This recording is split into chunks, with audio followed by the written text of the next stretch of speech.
Whoops guys, inside Daddy's jersey. Yan ang nga bang sinasabi sa hula. Guys, yung nakaraan nagkaubusan tayo dito sa store.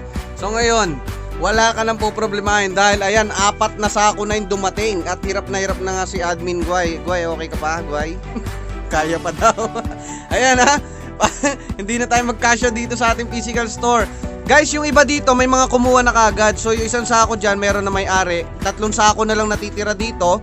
So paunahan lang tayo. So pwede kayo mag-wholesale din dito sa ating physical store, dito sa ating mga upgrade tsaka sa mga just don. So for now lang yan, online process talaga tayo. Pero this time pwede namin kayong pagbigyan na makapag-wholesale, lalo na doon sa mga naghahanap ng mga just don ng mga Bulls, tsaka yung mga top grade natin sa ando na Bulls, Lakers. Ang dami, sobrang dami na nating stocks ngayon.